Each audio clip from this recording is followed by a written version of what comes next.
우리는 민수기 11장에서 다베라 원망 사건과 만나 불평 사건을 보았습니다.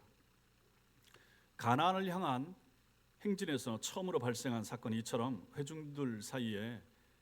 사람들 사이에 전염병처럼 번져간 불평과 원망이었던 것입니다.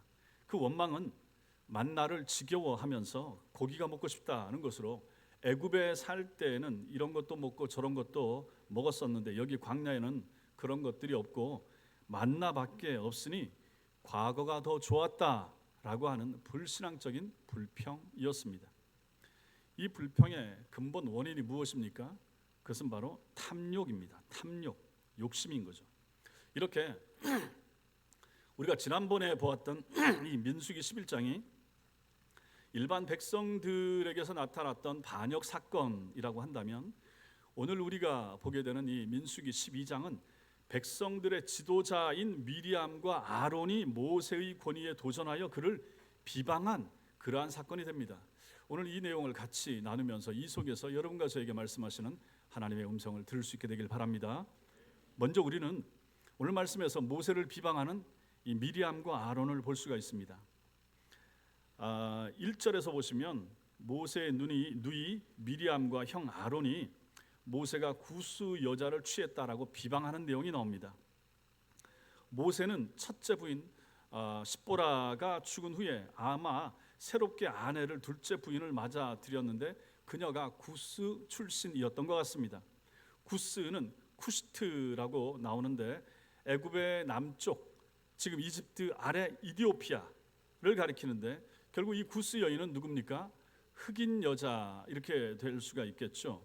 피부가 검은 이 구스 여인인데, 우리가 아는 것처럼 출애굽할 때 이스라엘 백성만 나오는 것이 아니라 많은 중단 잡족이 같이 나왔다고 말했습니다. 그러니까 그 애굽 사람들과 함께 같이 어울려 살던, 아니면 노예로 왔던 사람들 중에서도 같이 묻어서 따라서 우리도 당신들 따라갈랍니다 해서 따라 나오는 사람들이 많이 있었는데, 그러니까 순수하게 출애굽할 때 유대인들만 나온 게 아니라 다른 섞여 있는 다른 인종들도 있었고, 이 중에 구스 사람들, 피부가 검었던 이러한 사람들, 그 중에 구스 여인이 있었고, 이 여인 중에 하나를 첫째 부인 십보라가 세상을 떠난 다음에 모세가 두 번째 부인으로 맞아들였나 본데, 이것을 사실 비난할 거리가 안 되는 거거든요. 이걸 가지고 이제 그 누나와 그 형이 모세를 비방하고 나선 것입니다. 출애굽 이후에 대부분의 사건에서는 백성들이 모세를 대항하여 불평했는데, 이제 여기서는 누가 나옵니까? 바로 모세와 가장 가까운 친형제, 친자매인 동시에 영적으로 지도적 위치에 있던 아론과 미리암이 동생 모세를 비방하면서 나선 것입니다.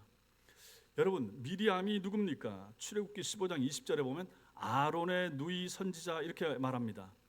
그러면 이 미리암은 제일 큰 누나인 거죠. 미리암, 아론, 모세, 이렇게 되죠. 모세가 나일강에 그 통에 작은 방주에 띄었을 때 누이가 가서 보고 그걸 엄마한테 얘기했다고 할 정도니까 한 7, 8살 아니면 10살 정도 더 많다고 볼 수가 있죠. 그리고 그 밑에가 이제 아론이고, 아론은 모세보다 3살 많고, 이렇게 되는 거죠. 그런데 이 사람들도 하나님께서 일을 맡기셨습니다. 미리암은 선지자의 일을 감당하게 했고, 아론은 뭘 했습니까? 아론은 대제사장의 역할을 감당한 거죠. 그러니 여자 선지자이기도 하고, 그 다음에 대제사장이었으니 이 사람들이 이 이스라엘 백성들의 지도자 아니겠습니까? 그런데 자기들도 지도자인데 왜 모세 같은 권위가 주어지지 않는가, 그런 대접을 못 받는가라고 하는 생각이 있었던 것 같습니다. 그래서 이제 이런 일을 일으키는 거죠. 근데 하나님께서는 그렇게 생각하지 않으셨습니다. 하나님께서는 그들이 모세와 똑같은 형이고 누나이고, 그들이 대제사장이고 선지자이고 했었어도 모세와 똑같은 수준의 그러한 영적인 영향력과 지도력을 허락하지 않으셨다 하는 것입니다. 이것이 그들 형과 누나 마음속에 쌓인 불만이었던 것 같습니다. 이것이 이제 표출이 되는 거죠. 겉으로 나타나는데 핑계를 뭘 삼느냐? 야, 너 왜 흑인 여자를 부인 삼느냐? 이렇게 그거 가지고 탓할 것은 아닌데, 율법에도 그건 어기는 것도 아님에도 불구하고 그걸 가지고 문제 삼으면서 자기들의 평소에 가지고 있던 불만을 표출하고 있는 것입니다. 그들이 2절에서 말합니다. 2절 보시면 그 2절 같이 읽겠습니다. 시작. 그들이 이르되 여호와께서 우리와도 말씀하지 아니하셨느냐 하매 여호와께서 이 말을 들으셨더라. 여기 이제 그들이 여호와께서 너하고만 얘기하셨느냐, 우리와도 말씀하지 아니하셨느냐라고 이 말을 하는 거죠. 근데 이제 이 말을 하나님께서 들으셨다. 이 말을 가지고 이 부분을 현대인의 성경은 이렇게 번역합니다. 여호와가 모세를 통해서만 말씀하셨느냐, 우리를 통해서도 말씀하시지 않았느냐 하고 투덜대자 여호와께서 이 말을 들으셨더라. 이렇게 번역을 하고 있는 것입니다. 결국 이것은 모세가 홀로 여호와와 백성들 사이에서 중보자의 위치를 독차지하고 있는 것에 대한 시기심이 이렇게 나타나는 것입니다. 동생 모세를 시기하는 것입니다. 나이도 가장 어린 모세가 독차지하고 있는 이 이스라엘 백성들 200만 명을 이끌고 있는 이 지도자 모세에 대한 시기심이 이렇게 불만으로 나타나고 있는 것인데, 이게 바로 지금 이 구스 여인을 아내로 맞아들이자 이걸 기화로 이런 불평을 터뜨리는 것입니다. 가장 가까운 사람이, 가장 잘 도와줘야 될 사람이 누나하고 형 아닙니까? 그런 사람이 지금 이 일을 벌이고 있다 하는 것입니다. 여기서 우리가 놓치지 말아야 될 사실이 있습니다. 미리암과 아론이 모세에 대한 불만을 토로할 때 모세에게 만약 직접 말했다 그러면 어떻게 표현이 되겠습니까? 너가, 너에게, 뭐 이렇게 너라고 하는 2인칭이 사용될 것입니다. 그런데 여기 보면 모세라고 하면서 3인칭을 사용합니다. 이게 무슨 뜻입니까? 모세에게 이 말을 직접 한 것이 아니라 하는 것입니다. 직접 한 것이 아니고 모세가 없는 곳에서 다른 사람들에게 모세에 대하여 말한 것이라 하는 것이죠. 이걸 가지고 우리가 흔히 뭐라고 말합니까? 뭐라고 말하죠? 뒷담화 이렇게 말하죠. 뒷담화. 이게 표준어에 있는지 모르겠어요. 뒷담화 찾아보니까 얼핏 봤는데 없는 것 같은데, 어쨌든 뒤에서 말하는 것이죠. 뒤에서, 없는 자리에서. 말하자면 미리암과 아론은 모세의 지도자에게 도전하는 반대 세력을 은근히 형성하고자 했다, 뭐 이렇게 볼 수도 있을 것입니다. 마음의 갈등과 시기심을 풀어내는 방식이 잘못된 거죠. 우리가 앞에서 보았던 것처럼 그런 거 있으면 어떻게 하라고 했습니까? 하나님께 직접 나가서 얘기를 하든지, 아니면 당사자인 모세에게, 뭐 물론 그렇다고 해서 모세가 그 권위를 갖게 된 것이 뭐 자기가 스스로 만든 것도 아니고 하나님이 시켜서 한 거 아닙니까? 그러니 그것을 가지고 모세에게 말한들 의미도 없겠지만은, 그래도 뭐 그런 좀 안 좋은 게 있으면 모세한테 직접 얘기하든지, 아니면 그걸 가지고 우리가 지난 시간에 배웠던 것처럼 하나님 앞에 나가서 기도하면서, 하나님, 마음이 불편합니다. 왜 쟤만 저런 지도적 위치를 점해야 됩니까? 내 동생 아닙니까? 뭐 내가 물에서 쟤 건져낼 때 내가 도와준 내가 누나인데 나는 왜 이렇게 대접해 주십니까? 라고 그 답답함이나 불평, 불만이 있으면 하나님께 기도하는 형태로 했었으면 문제가 없었습니다. 그러나 이 사람들이 이렇게 하지 않더라 하는 것이죠. 이것을 가지고 나가서 뒤에 있는 사람들에게 이 부분을 가지고 말을 한 것이 문제가 됐다 하는 것이죠. 이런 행위가 의도적으로 반대 세력을 만들려는 것이었던지 그렇지 않든지 간에 이것이 백성들에게 나쁜 영향을 미친 것은 분명합니다. 그렇잖아요. 이스라엘 백성들의 전체 백성의 지도자 탑3라고 하면 모세, 아론, 미리암 이렇게 꽂을 수가 있는데, 그 중에 만약에 따졌을 때 둘째, 셋째 사람이 이걸 가지고 백성들한테 가서 하나님께서 말이야 모세에게만 이런 걸 시키시고 말이죠, 우리는 둘째, 셋째인데 그만한 권위와 영향력도 발휘하지 않도록 안 도와주시네, 이렇게 이제 말을 한다고 할 수가 있을 때 거기에 동조하는 사람들이 왜 없겠습니까? 있을 수가 있죠. 아마 레위 자손으로 대제사장인 아론을 섬겼던 고라가 그 영향을 가장 많이 받았다라고 우리는 보게 됩니다. 이제 나중에 저 뒤에 16장에서 나오는데, 16장에 보면 이제 고라와 그 일당들이 이제 반역을 일으킨 사건들이 나옵니다. 이게 아마 여기서 어떤 영향을 받지 않았을까, 이렇게도 볼 수가 있는 거죠. 그런데 미리암과 아론의 이런 말과 행동을 보고 듣는 분이 계셨다. 누구십니까? 여호와 하나님께서 들으셨다 하는 것입니다. 2절 맨 마지막에 나오죠. 여호와께서 이 말을 들으셨더라. 밖에 나가서 뒤에 가서 모세 없는 데서 불평하면서 자기들의 지도자에 대하여, 동생이기는 하지만 자기 지도자에 대하여 불평하고 안 좋은 말을 하는 것을 거기 있는 사람들도 들었겠지만, 아론과 미리암도 같이 들었겠지만 또 듣는 분이 계셨다. 하나님이 들으셨다 하는 것입니다. 그들의 불평과 그들의 시기심에서 나온, 이 탐심에서 나온 이 소리, 이 불평의 소리를 하나님이 들으시더라 하는 것이죠. 이때 듣다라고 하는 동사가 히브리어로 샤마입니다. 근데 이 동사가 사람을 주어로 해서 쓰면 주의해서 듣다, 이해하다 이런 뜻입니다. 그런데 이 샤마의 주어가 하나님이 되면 이거 달라집니다. 이렇게 되면 단순히 이것이 듣는 것이 귀로만 듣는 것을 나타내는 것이 아닙니다. 다 알고 계시다. 인간의 모든 언행 심사라고 말하죠. 말, 행동, 마음속의 생각까지 하나님께서 꿰뚫어 알고 계실 때 이것을 가지고 샤마 이렇게 표현하는 것입니다. 이 사람들은 나가서 자기들의 불평을, 불만을 저 뒤에 있는 사람들에게, 자기와 좀 친한 사람들이나 이런 사람들에게 말을 하고 있는데 이것을 가지고 샤마 하신다. 누가? 하나님께서. 하나님께서 샤마할 때는 무엇을 보시는가? 그 자리에 모여있는 모든 사람들의 이 마음의 상태까지 꿰뚫어 아시는 거죠. 미리암이 지금 이걸 가지고 좀 분에 차서 시기하면서 말하는 거, 형인 아론이 말하는 그 마음의 상태까지 하나님은 속속들이 다 아시더라 하는 것입니다.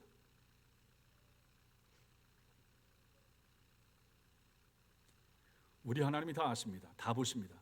그러니 성도 여러분, 우리가 이런 것에 대한 믿음이 있다 그러면 우리 말 중에서 줄여야 될 말이 얼마나 많은가, 하지 않아야 될 말이 얼마나 많은가, 불필요한 말들은 얼마나 많은가, 금해야 할 말들은 얼마나 많은가, 그런 생각이 들지 않으십니까?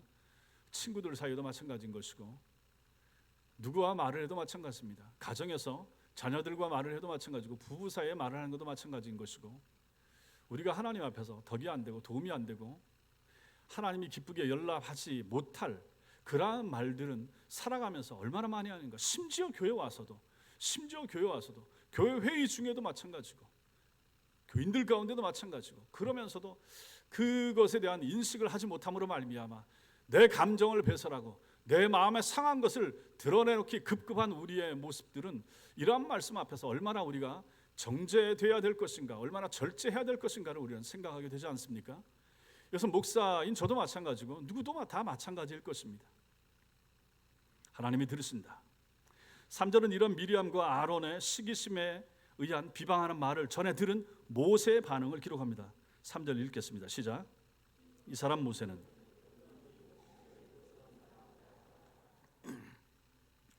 현대인의 성경은 이렇게 옮깁니다. 모세는 세상에 그 누구보다도 겸손한 사람이었다. 모세는 누나와 형의 그런 비방에 침묵했습니다. 입을 다물었습니다. 말할 수 있는데, 충분히 말할 수 있는데, 말해도 괜찮은데, 이 사람이 최고의 지도자 아닙니까? 모든 권한과 영향력을 다 가지고 있고 결정도 자신이 다 할 수 있지 않습니까? 비록 그들이 누나요, 형이라고 해도 아닌 것은 아니라고 분명히 말하고, 아니면 변명할 수도 있고, 그건 말이죠, 제가 구스 여인을 취한 것은 라고 이렇게 말할 수도 있는데 성경에 나오지 않습니다. 침묵해서 입을 다물었습니다. 닫았죠. 그리고 하나님께 맡긴 것입니다. 그런데 성경은 모세의 이런 모습을 가지고 온유하다, 겸손하다 이렇게 표현합니다. 이런 모세를 위해서 이제 뭘 합니까? 하나님께서 친히 일을 하십니다. 뒤에서 나타나시는 거죠. 친히 일하시는 거죠. 움직이는 거죠. 그런데 우리는 어떻습니까? 우리는 어떤 일을 당하면 뒤에서 내 말을 해? 만약 내 귀에 들렸다. 가만히 안 있죠. 즉시 달려가서 전화를 켜든지 내가 직접 뭔가를 하려고 하죠. 변명? 반박? 아니면 역공? 넌 뭐 잘했는데? 뭐 이런다든지. 가만히 잘 있는 사람 없잖아요. 그래서 우리가 너무 앞장서서 이 문제를 막 해결하고 막 나에 대해서 안 좋게 말한 사람에 대해서 뭔가를 하려고 하니까 하나님이 할 일이 없어. 하나님이 하실 필요가 없어요. 그래? 네가 다 해봐라. 그러면 관계가 어떻게 되는가? 우리 자신이 먼저 앞서서 신속히 우리 자신을 보호하기 위해서 애쓰고 힘쓰고 말로 뭐 커버하고 뭐 쉴드 치고 그렇게 하려고 하니까 정작 하나님께서 일하실 시간이나 여유가 주어지지 않는 것입니다. 하나님이 하시게 내버려 두면 되는데 저도 마찬가지예요. 누가 뭐라고 해도 좀 참을 수 있어야 되고, 인내할 수 있어야 되고, 침묵할 수 있어야 되고, 시간을 좀 갖고, 그런 부분을 가지고 하나님 앞에 나와서 하나님, 저 사람이 이렇게 말을 합니다. 제가 뭘 고치면 될까요? 저분이 뭘 잘못 생각하고 있는데 하나님이 좀 해결해 주세요. 이렇게 해야 된다 하는 것을, 이런 말씀을 통해서 우리가 배우게 되는 것입니다. 가정이나 교회에서 일어나는 문제, 혹은 사회생활을 하면서 발생하는 모든 문제에 대해서 여러분과 저는 오늘 이 모세를 배울 필요가 있는 것입니다. 모세처럼 하나님이 다 아시잖아요. 불신자를 상대하는 나에 대하여, 내 마음의 상태에 대해서도, 이 환경에 대하여도, 이 꼬인 문제, 저 사람이 오해하고 있는데 잘못 들은 것인데 내가 굳이 다 변명 안 해도 괜찮은데 우리는 굳이 내가 다 변명하고, 누구한테 들었어? 또 그 사람한테. 넌 누구한테 들었어? 또 찾아가고. 사실 이건 얼마나 번거로운 일인가. 이럴 필요가 없다 하는 것이죠. 그리고 시간이 지나가 보면, 결국은 시간이 흐르고 나면 풀어지는 문제도 얼마나 많았습니까? 내가 굳이 나서지 않았어도 잘 해결될 수도 있는 그런 부분들이었었는데, 오늘 이런 부분이 바로 그런 것이다 하는 것입니다. 하나님의 자녀들은 모세처럼 행동하고 침묵하고, 하나님 알아서 해주세요. 왜 그렇습니까? 하나님이 샤마 하셨기 때문입니다. 하나님이 다 아시고, 다 보시고, 다 살피시고, 다 꿰뚫어 아신 것입니다. 아, 그래? 니들이 그런 마음을 가지고 있어? 내 종 모세에 대하여? 근데 내 종은 입 다물고 있네? 가만히 있네? 내가 나서주지. 하나님이 이렇게 하시더라 하는 것입니다. 결국 여러분과 저는 어떤 경우에 있어서 당하는 편을 선택하는 것이 좋습니다. 당하는 편을 선택하도록 결국 우리는 부르심을 받았다, 이렇게 말할 수 있는 것입니다. 신자는 그런 사람들이에요. 손해보도록. 여러분과 제가 이렇게 하나님 앞에서 모세처럼 행동할 수 있는 그런 은혜가 있게 되길 바랍니다. 두 번째로 우리가 오늘 이 말씀에서 보는 것은 모세를 위한 이제 하나님의 변호, 하나님이 직접적으로 개입하셔서 일하시는 것을 보게 됩니다. 앞에서 말씀드렸죠. 하나님이 들으셨습니다. 그런데 하나님께서 듣기만 하지 아니하시고 판단하고 행동도 하십니다. 4절이 바로 그것을 우리에게 보여줍니다. 여호와께서 갑자기 모세와 아론과 미리암에게 이르시되, 이렇게 말합니다. 하나님께서 갑자기 이 세 사람들 가운데 개입하신 것입니다. 이들의 대화 가운데 개입하신 것이죠. 얼마나 놀랐겠습니까? 갑자기 하나님이 일상의 대화 가운데, 사적인 대화를 만약에 나누고 있다고 한다면 그 가운데 하나님이 나타나신 거예요. 그리고 하나님이 개입하신다. 마찬가지인 거죠. 우리의 삶에도 마찬가지인 것입니다. 하나님께서 그들의 대화를 끊으셨습니다. 그리고 말씀하십니다. 너희 세 사람 이쪽으로 와. 어디로? 회막 앞으로. 회막 앞으로 와라. 그들이 회막 앞에 나가자 하나님께서 구름 기둥 가운데 강림하시고 회막문에 서십니다. 이것은 세 사람이 눈으로 하나님의 임재를 볼 수 있었다 하는 것입니다. 구름 기둥 가운데서 하나님이 회막 가운데 임하신 거죠. 이 세 사람이 하나님 앞에 선 것입니다. 그리고 나서 하나님이 두 사람을 부르십니다. 특별히 아론과 미리암을 부르십니다. 그들의 시기와 비방에 대해서 말씀하시려는 것입니다. 근데 우리가 이 본문을 보면 누구의 이름이 먼저 나타나는가? 미리암이 이름이 먼저 나옵니다. 대제사장이요 형인 아론의 이름이 먼저가 아니라 미리암이 먼저 나타난 걸 보면 미리암이 이 일을 주도했다, 가장 시기심이 불평이 많았다, 이렇게 볼 수가 있고, 이걸 가지고 자기 동생 아론에게 얘기해서 야 막내가 이러면서 이제 얘기했을 가능성이 많다, 성경학자들은 이렇게 보는 것입니다. 그리고 그들에게 말씀하십니다. 그 말씀하시는 부분이 6절부터 8절까지입니다.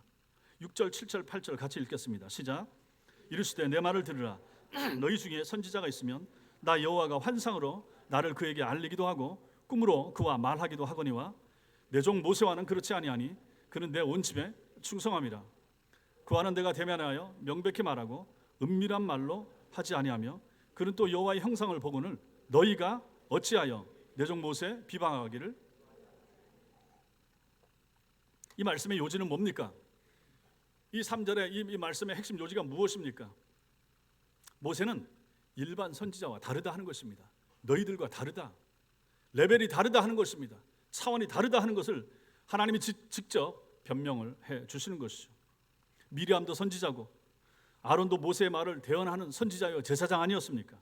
그런데 하나님께서는 이러한 선지자들과 모세를 지금 구별하여 말씀하십니다.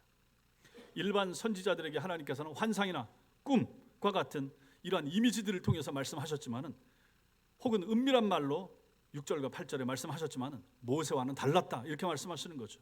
하나님은 모세와는 대면하여, 입과 입을 대면하여 명백히 말씀하셨고, 심지어 모세는 하나님의 임재의 영광의 특별한 모양을 볼 수도 있었던 존재라고 하는 것이죠. 하나님을 직접 본 것은 아니지만 하나님의 영광의 그러한 임재의 모습을 다른 사람들은 안 보여줘도 하나님은 모세에게는 친히 보여줄 정도로 그렇게 가까웠던 사람, 그 사람이 모세라 하는 것이죠. 다른 선지자들하고 아론과 미리암과 차원이 달랐던 것입니다. 그리고 결정적인 말씀이 7절, 내 종 모세는 그렇지 아니하니 그는 내 온 집에 충성함이라. 그는 내 온 집에 충성함이라. 내 종이라는 표현, 하나님께서 아무에게나 함부로 쓰는 칭호가 아닙니다. 아주 특별한 의미에서 특별한 사람들에게만 내 종이라고 쓰는데, 지금 하나님은 모세에게 내 종이라고 부르십니다. 그리고 오늘 본문 7절 말씀이 히브리서 3장 말씀에도 이것이 해석되어 나타나는데, 히브리서 3장 5절과 6절 같이 읽겠습니다. 시작. 또한 모세는 장래에 말할 것을 증언하기 위하여 하나님의 온 집에서 종으로 신실하였고, 그리스도는 하나님의 집을 맡은 아들로서 그와 같이 하셨으니 우리가 소망의 확신과 자랑을 끝까지 굳게 잡고 있으면 우리는 그의 집이라.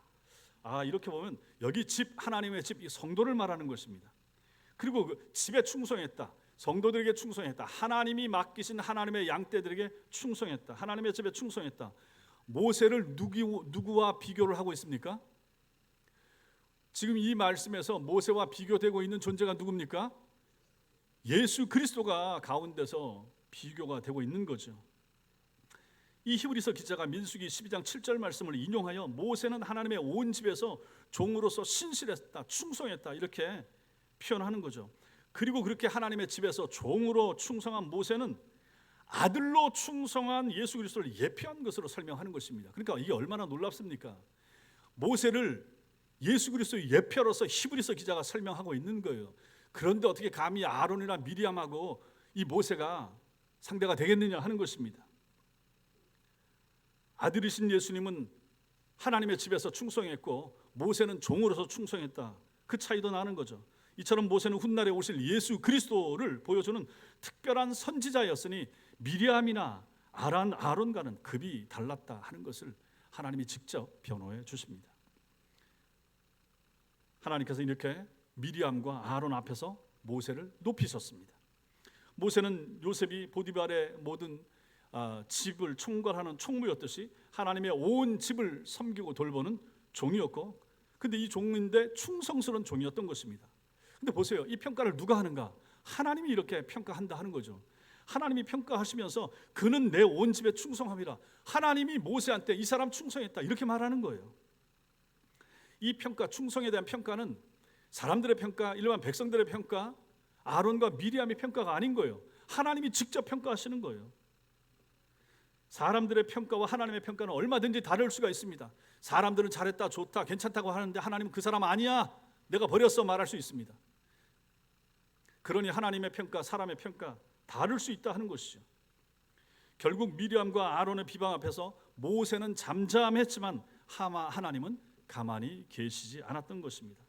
하나님께서는 가만히 계시지 아니하시고 자기 종을 직접 친히 나서서 변호하셨고, 자기 종을 비방하는 미리암과 아론을 책망하시고 그들에게 진노하시고 심지어 그들에게 벌까지 내리시는 것을 보게 됩니다. 하나님의 진노와 떠나가심이 눈으로 볼 수 있었고, 그래서 구름이 장막 위에서 떠나갔는데 이제 어떤 현상이 생깁니까? 미리암이 나병에 걸려서 그 피부가 눈처럼 하얗게 된 거예요. 하나님의 진노가, 하나님의 징계가 이렇게 나타난 거죠.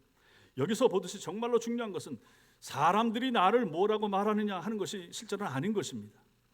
하나님께서 나를 어떻게 판단하시고 어떻게 평가하시냐, 이게 제일 중요한 거겠죠. 이렇게 하나님의 평가에 우리가 신경을 쓰고 목을 매야 되는데 많은 경우는 그렇지 못하지 않습니까? 사람이 나에 대하여, 저 사람이 나에 대해서 오해하여 말한다든지 잘못 말한다든지 하면 내 마음이 상하고 내가 속상하고 이걸 풀어주고 싶고 변명하고 싶고 이런 경우가 얼마나 많은가 하는 것이죠. 근데 굳이 그럴 필요가 없더라 하는 것을 우리는 이 부분에서 보게 되는 것입니다. 아니, 하나님이 좋다고 하면 끝난 거 아니겠습니까? 하나님이 충성하다, 하나님이 괜찮다라고 말하면 괜찮은데 미리암과 아론은 그렇게 안 본 거예요. 시기한 거예요. 그 사람이 뭐 한 거 있어요, 우리도 많이 할 만큼 했어요 라고 말하지만, 그래서 사람들을 동조하려고 하고 모으려고 하지만 하나님이 그걸 인정 안 하는 거예요. 이 사람은 내 온 집에서 충성했다. 그러면 끝나는 거 아니겠습니까? 여러분과 저도 마찬가지인 거죠. 뭐 사람들도 우리에 대하여 좋게 말해주면 좋지만은 저에 대해서도 마찬가지지만은 정말 중요한 것은 하나님이 저를 보시는 거예요. 하나님이 여러분들을 보시는 거예요. 여러분들이 장로님들을 보시는 거예요. 여러분들이 여러분 권사님들 한 사람 한 사람에 대해 평가하는 것입니다. 집사님들에 대한 평가, 그게 중요한 것이죠.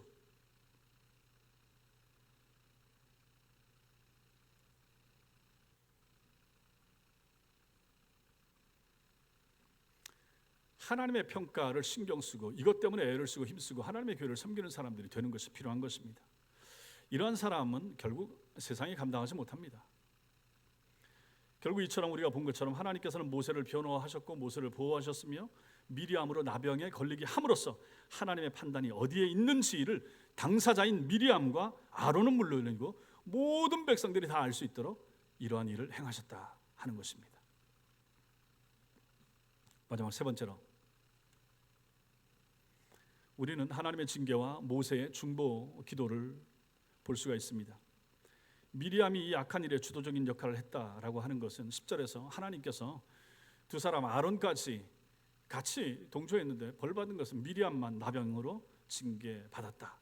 그러면 이 일에 미리암이 앞장섰다 이렇게 볼 수가 있고, 또 만약에 아론 같은 경우 징계를 받아서 나병 걸렸다 그러면 대제사장은 나병 환자나 이런 사람들을 판단하고 결정하고 너 나병 다 나았어, 너 괜찮아 이렇게 말해줘야 될 당신이 그렇게 되면 이거 얼마나 곤란하겠습니까? 이스라엘 백성 전체를 봤을 때도.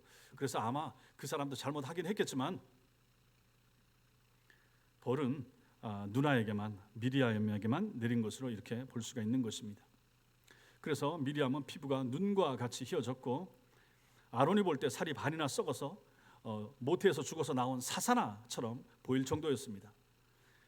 미리암은 물론 아론도 자기들이 얼마나 심각한 죄를 저질렀는지 이제 알게 되었을 그때 그러면서 이 사람들이 얼마나 정신을 차렸을 것인가, 그리고 하나님의 드러난 진노 앞에서 두려움에 이들이 얼마나 사로잡혔을 것인가.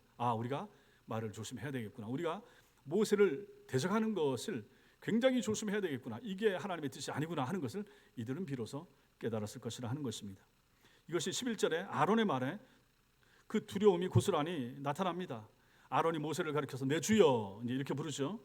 하나님의 음성과 미리암의 이 문둥병을 통해서 하나님의 진노를 체험했던 아론은 모세가 이스라엘의 독보적인 지도자여 하나님의 사랑받는 충성된 그런 지도자였다 하는 것을 인정할 수밖에 없었습니다. 그리고 자기들이 한 일에 대하여 어리석은 일 이렇게 표현합니다. 그래서 죄를 지었노라 고백하면서 회개하는 거죠. 여기서 어리석다라고 하는 말, 이것은 하나님을 아는 지식이 부족했습니다 이런 뜻입니다. 하나님의 일하시는 방법에 무지했습니다. 그래서 행했습니다. 잘못했습니다. 우리가 무지했습니다. 영적으로 어두웠습니다. 이런 표현이 되는 것입니다. 성경이 말하는 어리석음은 항상 이렇게 그 핵심이 영적인 무지입니다. 영적인 무지. 안다고 해서 아는 것이 아닙니다. 영적으로 알 때, 영적으로 밝을 때, 깨달을 때 이것을 알게 되는 거죠. 미리암과 아론은 모세를 시기하여 비방함으로써 자신들의 영적인 무지를 드러낸 것입니다. 아론은 미리암에게 임한 형벌을 거두어 주시고 미리암이 죽지 않게 해달라고 모세에게 간청을 하고 있는 것입니다. 13절에서 하나님께서 진노하시는 것을 보고 또 아론의 간청을 들은 모세가 이제 미리암을 위해서 중보자의 위치에 섭니다. 그러면서 기도합니다. 하나님이여 원하건대 그를 고쳐 주옵소서 하고 짧지만 강력하게 기도합니다. 힘 있는 기도죠. 모세는 이 기도를 통하여 자신만이 참 선지자라고 하는 것을 그들 앞에 지금 나타내고 있습니다. 모세의 기도 후에 미리암의 나병이 즉시 그리고 완전하게 고침 받은 것 같습니다. 그런데 레위기 14장 8절에 따라서 나병이 나았다고 해서 금방 이제 회복되는 것이 아니라 정결 의식을 행해야 되고 7일 동안은 짐 밖에 머물러야 했습니다. 그래서 그 밑에 말이 나오는 거예요. 하나님께서 그의 아버지가 그의 얼굴에 침을 뱉었을지라도 그가 이래 동안 부끄러워하지 않겠느냐. 그런즉 그를 진영 밖에 이래 동안 가두고 그 후에 돌아오게 할지니라. 이제 14절 말씀이 이렇게 나오는 거죠. 약간 특이한 말씀하죠. 이 침 뱉는다라고 하는 것은 뭐 우리나라도 마찬가지지만 유대 사회에서 공식적으로 경멸할 때, 모욕을 줄 때 하는 행동이 그것입니다. 미리암이 행했던 이 일은, 이 모세를 대적해서 뒤에 가서 뒷담화했던 이 일은 아버지가 딸에게 침을 뱉을 만큼이나 부끄러운 일이었기 때문에 너는 7일 동안 격리돼야 돼. 나가 있어. 그리고 들어와. 이렇게 하나님이 말씀하신 것입니다. 이 기간 동안에는 지금 한 사람이 미리암이 바깥에 진 밖에 나가 있으니까 움직이지 못합니다. 이 200만 명의 이스라엘 진 전체가 다 기다려야 되는 것이죠. 이로써 하나님께서는 백성들 모두가 이 사건의 심각성, 즉 하나님께서 세우신 지도자의 권위에 도전하는 것이 얼마나 위험한 일인가를 온 이스라엘 백성들이 다 깨달아 알 수 있도록 가르쳐 준 거죠. 200만 명이 움직이지 못하는 것을 통해서 왜 이런 일이 생겼는가? 아하, 둘째, 셋째 지도자가 첫째 지도자에게 험담하고 뒷담화했다가 하나님이 징계하셨다. 아, 이게 이럴 일이 아니구나. 절대로 앞으로 이러면 안 되겠구나 하고 이스라엘 전체가 다 깨달아 알 수 있도록 하나님이 이렇게 역사하셨다 하는 것입니다. 자, 고개를 드십시오. 졸은 분들 정신 차리십시오. 사랑하는 성도 여러분, 목사에게는 하나님께서 맡기신 말씀의 권위가 있습니다. 따라서 성도들은 강단에서 선포되는 말씀의 권위를 존중해야 됩니다. 하나님의 말씀을 바르게 전하는 한 그를 귀하게 여기고 그를 통해서 선포되는 하나님의 말씀에 순종하셔야 합니다. 그렇다고 하여 모세를 오늘날의 목사직에 적용을 하여 목사에게 주신 권위를 비방하고 대적하면 하나님께서 반드시 심판하신다. 모세를 대적했던 아론과 미리암을 봐라. 이렇게 말하는 것은 옳지 않습니다. 그래서 여기에 해당되는 것이 아니라 하는 것이죠. 목사는 주님을 예표했던 모세하고 같습니까? 천지 차이가 나죠. 아닙니다. 다릅니다. 신약 이후 시대의 모든 성도는 다 뭡니까? 다 성령이 거하시는 하나님의 전입니다. 여러분과 제가 성령을 받고 여러분과 제가 신자가 되고 하면 우리 속에 성령이 와 계십니다. 저도 성령이 내주하시고 여러분들 속에도 성령이 내주하십니다. 여러분도 성도고 저도 성도입니다. 우리는 동등한 동역자요 하나님의 사람들입니다. 주님을 머리로 모신 주님의 몸에 지체드린 것입니다. 이런 면에서 우리는 동등합니다. 차이가 나는 것은 무엇입니까? 역할의 차이고 사역의 차이인 것입니다.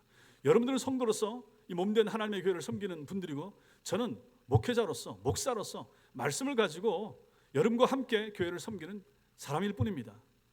제가 모세가 될 수는 없습니다. 저에 대해서 잘 못하는 것이나 이런 것이 있다고 하여 뒤에서 말할 수는 있죠. 제가 모세가 아니잖아요.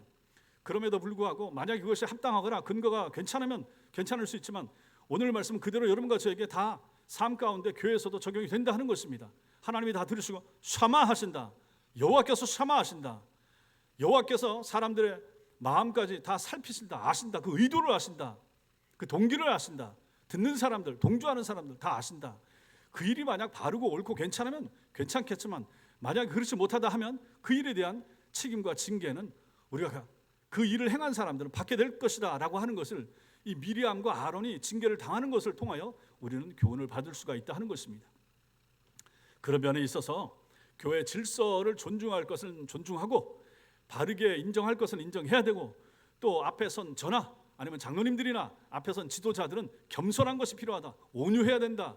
누가 뭐라고 말한다고 해서 금방 그거 가지고 뭐라고 함부로 험한 말을 한다든지 마음 상하게 한다든지 이것도 옳은 모습은 아니라 하는 것입니다.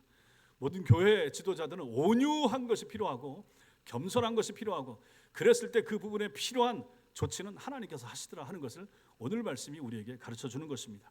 그러므로 우리 교회가 앞으로도 이런 면에서 잘할 필요가 있습니다. 어느 글에 봤더니 어떤 장로님이 저기 베이직 교회라고 있어요. 조정민 목사님이라고 여러분들이 아실지 모르겠는데 옛날에 MBC인가 그 앵커 했던 분이 이제 신학을 해서 목사가 돼서 목회를 크게 잘하고 있는 분이 계세요. 뭐 목사만 해도 한 14명, 15명 되더라고. 그런데 그분이 그렇게 얘기했다는 거예요. 우리가 성령 받으면 다 깨달을 수 있고 성령 받으면 누구나 설교할 수 있다. 모르겠어요. 그분이 그렇게 말을 했는지는 모르겠는데 그 장로님이 그렇게 말하면서 이제 자기네 교회 안에서 목사님 저한테도 좀 설교 좀 할 기회를 주세요. 장로도 설교할 수 있답니다. 뭐 이렇게 말을 했다고 하는 얘기를 최근에 전해 들었습니다. 이것은 옳지 못합니다. 할 수도 있죠. 필요한 경우에 목사의 지도를 받아 장로님이나 안수집사님이나 설교를 할 수가 있죠. 그러나 그건 제한적인 것이고 목사는 설교를 하기 위하여 7년을 10년을 공부한 사람 아니겠습니까? 그것 때문에 공부한 사람이에요. 그런데 그것을 제쳐놓고 그냥 내가 깨달은 거 큐티 하듯이 내가 깨달은 말씀만 가지고 그냥 잠깐 전하면 되지 뭐 이게 큰 일이야 뭐 대수야 이렇게 쉽게 생각하는 것은 옳지 못하다는 것입니다. 아무튼 이런 면에 있어서도 우리는 하나님께서 세우신 교회의 질서, 사람은 동등하고 우리는 다 하나님 앞에서 다 양떼들입니다. 그럼에도 불구하고 교회라고 하는 조직기관의 질서상 목사가 있고 장로가 있고 안수집사와 권사와 교회를 섬기는 서리집사와 이런 구분이 있을 뿐이지 이것이 계급은 아니라 하는 것을 알 필요가 있고, 이러한 질서상 우리는 존중해줘야 되고 존중을 받아야 되고, 존중받는 지도자의 위치에 있는 사람들은 입을 조심해야 되고 행실을 조심해야 되고 겸손해야 되고 온유한 것이 필요하다 하는 것을 우리는 이 말씀을 통해서 다 같이 절실하게 배우게 되는 것입니다. 이러한 것을 서로 실천할 때 온 교회가 하나님 앞에서 바르고 좋은 교회로 잘 성장해 가게 될 것입니다. 그러한 은혜가, 그러한 축복이, 그러한 아름다운 교회의 모습이 우리 교회 가운데 앞으로도 계속 나타날 수 있기를 주님의 이름으로 축원합니다. 기도하겠습니다.